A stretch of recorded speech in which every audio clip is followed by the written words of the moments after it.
This is the VCR made by Philips in 1975, model number N1501.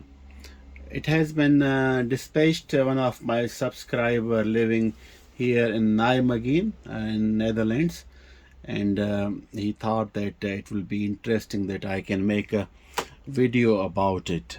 It's like a monster, It's built like a 10 solid metal work, and you have a tracking uh, video tracking feature over here. You can adjust the tracking, and you have also for the audio tracking here, and then you can make auto and the manual, then you can adjust. It sort of work like volume control basically of the audio out. And here you have a mechanical counter, here you have a label, and here buttons for the features like this is play, it's called stop, and rewind and forward and eject. And it need a big VCR cassette. Unfortunately, my subscriber who would like to make a video about this one and present it in my channel, I'm thankful to him because a rare piece of technology, and I appreciate, but he did not have any cassette to test it, so we will be unable to see the functionality and see the output how it goes. Basically, I will show you on the back side. This one doesn't have a audio video out, but the RF, which were tuned on the VHF channels by that time, and those are the channels tuned pretty much over there. And you have a clock here and the timer feature with the mechanical clock down there. So yeah, it's a very uh, let's say primitive technology of video recording on the cassettes basically. But you see, it has a big head. I can close up later on to show you. It has a very big head, and I was researching over the internet about it, and it make very good still pictures even while you are playing the cassette on it. It is a pity that we haven't got a cassette to try it out, but I'll show you the features and the functions on this VCR made by Philips in 1975. As you can see from the build quality, it's a very heavy. I think it's around between 18 to 20 kilograms weight. Very heavy VCR made with the solid mechanical parts basically. And when this was a launch in 1975, it was sold for 649 pounds in the UK, and equivalent money here in the Netherlands and Europe, because that time Netherlands they were using Dutch guilders instead of euros, so that was the price tag on it, which was very high. If you consider the inflation, those 649 pounds will be a very big amount in today's money to acquire this video cassette recorder or VCR. This is the back side. You see it has a power connector over there, and this is an audio DIN connector. It can be audio in, and also it can be audio out. It says a video cassette recorder, but I don't see any video input on this VCR, because this is the antenna in and this is the antenna out. Basically here you have to connect with the TV, and you set the channels over there, which I'm going to show you in a second. So this is the DIN connector for in and out, and here this one is blocked. Maybe the other models might have a possibility to take the video in or out for recording. So I wonder how this would record, because if you don't have a video in, then how would you record video? That's the question. And it doesn't have a two cassette inlet, so you can copy from one cassette to another. So maybe it only can record from the television station as the antenna in. So you tune the TV station with the tuner here, and if you play the record, so it will record only the broadcast coming from the television station. That's the only option I could imagine technically possible with this VCR, but there is no such thing like a video in where you can use with the at that time. I'm not sure if the camcorder they were invented, but there should be uh, uh, some movie cameras which were recording on the cassettes. Those could be possible to directly plug in and record on this thing, but there is no video input, so it should be recording only the television channels which you can tune and you can record it and you can play back later. That's the only technical possibility I could imagine.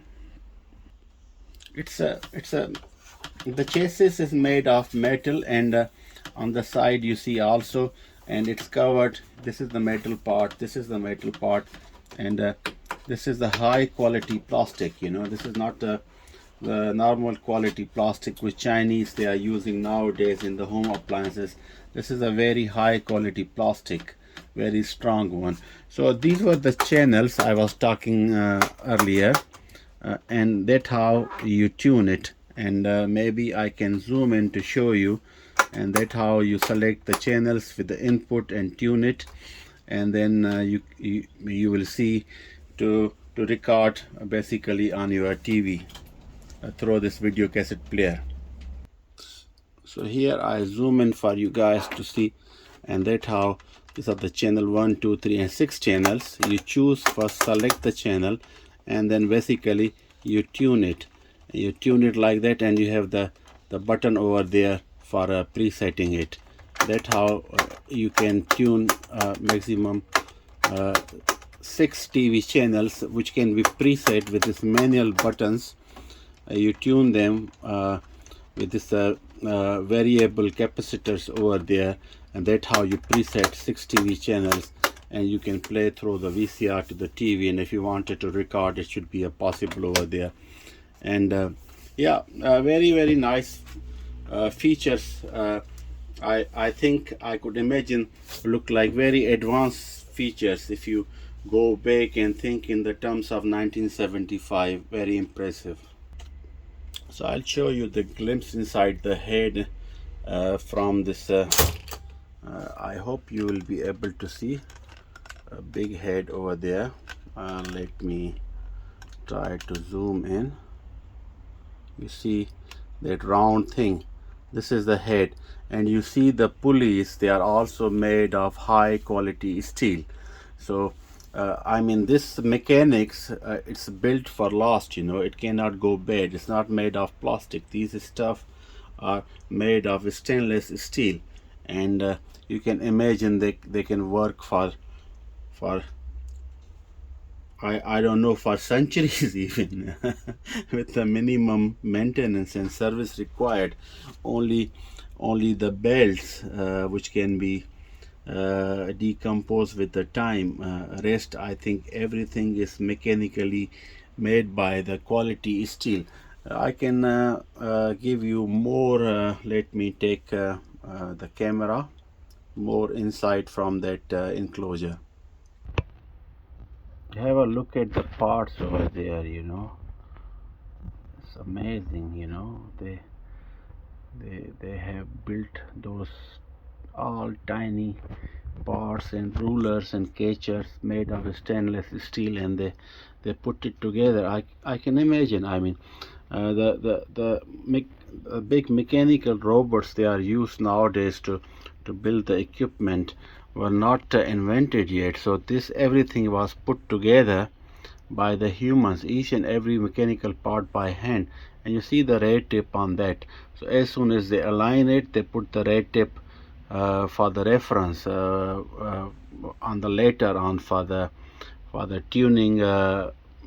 If its alignment goes to realign those the pulleys which is holding the tape across the head which is spinning.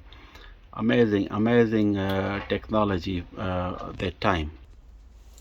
It's pity that the cassette was not available by the owner so we could taste it.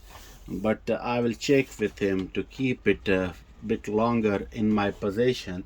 Then I will search on the eBay or on the local e-commerce website if I can buy a cassette, and then we can test it out. That will be great. Then I can hook up with the old TV and make another video. So I really would like to see that how this video cassette recorder really plays, and the quality of the picture on the television. That would be very interesting for myself also, and I imagine the techie like you guys who are following my channel, it will be a very interesting insight, deep dive back in the 75 technology of video processing and recording. I hope you like this video, and thank you to my subscriber.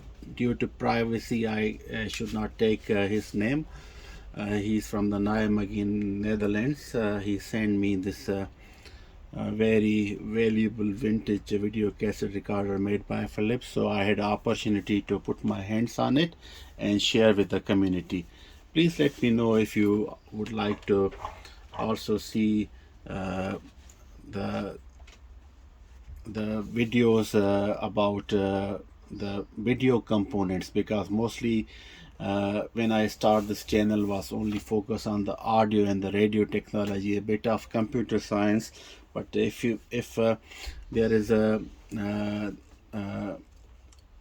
need, and if my subscribers would like to see also the video technology, the vintage video technology, then I can also consider it, and then open myself and keep available myself to make videos on that aspect also to share with you. So I just be looking forward your response in the comments, so I can plan in the future if I can get my hands on the vintage video components also, so I could share with you like video cameras, video cassette players, and we can take it from there to the recent media players basically, so we can just cover the things how they started and till the day. Thank you very much, and much appreciated all of you for your support. It gives me a lot of energy to continue with my hobby. Bye bye till next time.